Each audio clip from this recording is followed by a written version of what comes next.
Good day, beloved friends, and welcome to day 3 of our daily Bible study. Today, we confront a timeless challenge, one as relevant in ancient Philippi as it is in our modern world. The crisis of unity, why humility is non-negotiable.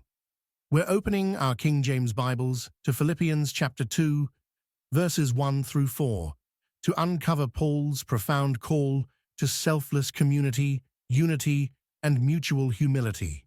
If there be therefore any consolation in Christ, if any comfort of love, if any fellowship of the Spirit, if any bowels and mercies, fulfill ye my joy, that ye be like-minded, having the same love, being of one accord, of one mind.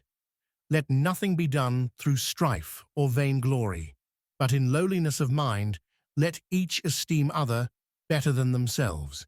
Look not every man on his own things, but every man also on the things of others. Paul begins this passage with a series of powerful ifs. These aren't questions of doubt, but rather foundations upon which he builds his earnest appeal.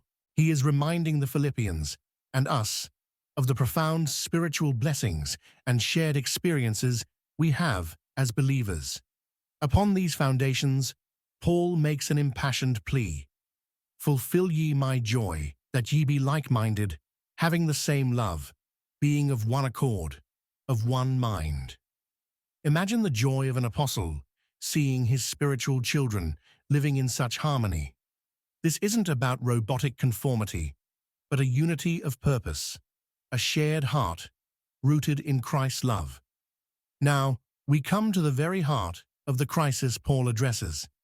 Let nothing be done through strife or vainglory, but in lowliness of mind, let each esteem other better than themselves.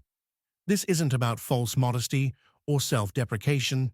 It's a radical, Christ-like perspective. Think about the implications of this for a moment. How often do we truly put others first? This isn't merely good manners. It's a spiritual discipline that requires us to crucify our ego and embrace the mind of Christ. Finally, Paul drives this point home with practical application. Look not every man on his own things, but every man also on the things of others. This verse shifts humility from an internal mindset to an outward action. Brothers and sisters, how does this passage challenge your daily interactions? In what specific areas can you apply the principle of esteeming others better than yourself? Share your thoughts and commitments in the comments below. Please remember to like, subscribe, and share this video with anyone you feel that needs to hear the word today.